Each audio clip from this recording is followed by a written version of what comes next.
अस्सलाम वालेकुम स्टूडेंट्स। हम इंग्लिश राइटिंग में एक चीज़ इस्तेमाल करते हैं, कुछ अल्फाज का इस्तेमाल करते हैं जो कि बहुत इंपॉर्टेंट हैं और थोड़े से कॉम्प्लिकेटेड भी हैं। कॉम्प्लिकेटेड तो नहीं कह सकते लेकिन इंपॉर्टेंट लाजमी कह सकते हैं। जैसे कि सो, वेरी, क्वाइट, टू, इन तमाम लफ्ज़ों का मतलब है बहुत ज़्यादा। लेकिन ये एडवर्ब की टाइप है, एक एडवर्ब ऑफ डिग्री इसको कहा जाएगा। एडवर्ब ऑफ डिग्री क्या? डिग्री का तो मतलब पता ही आपको, पारा या शिद्दत जिसे कहा जाता है।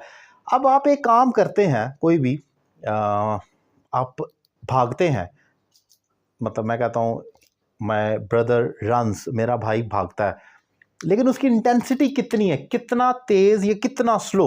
अब मैं ये कह देता हूं कि वो तेज भागता है, यहां तक बात भी समझ आ गई, एडवर्ब आ गया, वो भागता है और तेज जो है वो एडवर्ब हो गया, वो उसकी क्वालिटी बयान कर रहा है कि कितना तेज का जवाब मिल गया।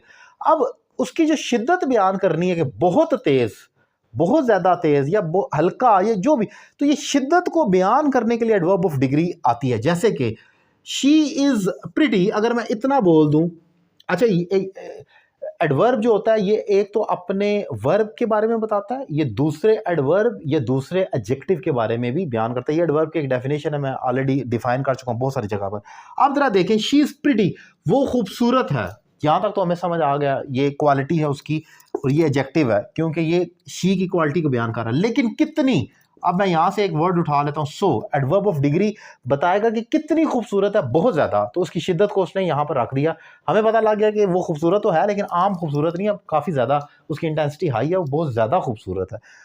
इसी तरीके से ये लफ्ज तकरीबन सेम है, मेरा नहीं ख्याल कि इनकी कोई रेशो बताई जा सकती है कि 10%, 20%।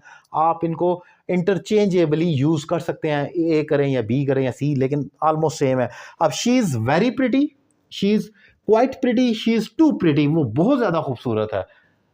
माइनर सा फर्क है लेकिन इतना डीप नहीं है कि आप उसमें कंफ्यूज हो। आप इनमें से कोई भी लफ्ज लगा सकते, लेकिन आपको मालूम ये होना चाहिए कि इनको एडवर्ब ऑफ डिग्री कहा जाएगा, ये अपने एक्शन की शिद्दत को बयान करते हैं। अब यहां पर तो ये एडजेक्टिव का काम कर सकता है। अब शी सिंग्स, वो गाती है, ये वर्ब है। कैसा गाती है? जवाब है जी स्वीटली, बहुत, वो मीठा गाती है, अभी तक सिर्फ इतना पता है। लेकिन अगर मैं कहूं शी सिंग्स सो स्वीटली, तो ये मान जाएगा बहुत ज्यादा। तो ये जो शिद्दत बयान की जा रही है एक्शन की, स्वीटली की, एडवर्ब की, तो ये हमें यहां से पता चलती है। ये एक एडवर्ब अपने दूसरे एडवर्ब की को बयान करता है। ये जो एडवर्ब ऑफ डिग्री, ये वाहिद टाइप है एडवर्ब की जो अपने दूसरे एडवर्ब को बताती है। इसके अलावा एडवर्ब की कोई भी टाइप जो है वो दूसरे एडवर्ब को नहीं बताती, वो बस वर्ब को ही डील करता है या एडजेक्टिव को। लेकिन एडवर्ब ऑफ डिग्री ऐसा है जो एडजेक्टिव के बारे में भी बयान करता है, उसकी शिद्दत को भी, और एडवर्ब अपने दूसरे भाई एडवर्ब की भी शिद्दत को बयान कर रहा होता है। और इसकी खूबसूरती यह है कि इसको आप लगाएं या ना लगाएं, इसको मिटा भी दें, फिक्रे की सेहत पर कोई असर नहीं पड़ता, क्योंकि ये आपके पास ऑलरेडी कोई एडवर्ब या एडजेक्टिव मौजूद होता है, तभी तो उसकी क्वालिटी बयान की जा रही है, उसकी शिद्दत।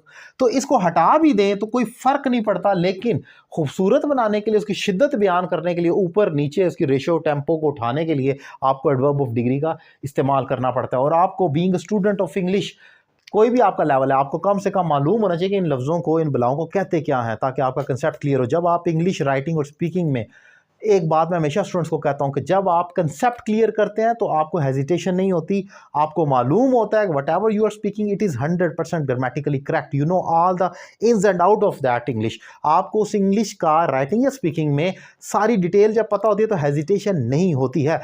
हो सकता है आपसे स्लिप ऑफ टंग हो, ये हमारी नेटिव लैंग्वेज तो है नहीं, हम गलत बोल सकते हैं, लेकिन बोलने के बावजूद भी आप कह सकते हैं मैंने बोला गलत है लेकिन मैं जानता हूं कि ठीक क्या है, रीजन ये है, ग्रामेटिकली आप खोल कर रख सकते हैं। तो जब भी आप डीपली ग्रामर को जानते हैं, जैसे कि मैंने कहा ना कि आप जैसे शी इज प्रिटी, अब मैं सो प्रिटी कहूं तो क्यों हुआ, कैसे हुआ, इसको ना लगाऊं तो क्या हो जाएगा, ये जो जितनी डिटेल बताई है, आम बंदा कहेगा शी इज प्रिटी, बस उसको अगर गलत होगा तो कुछ उसको कंसेप्ट नहीं होगा।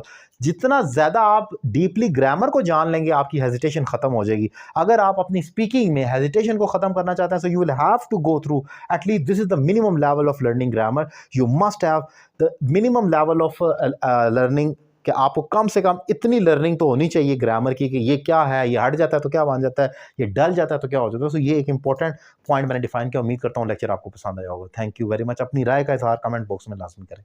Thank you very much.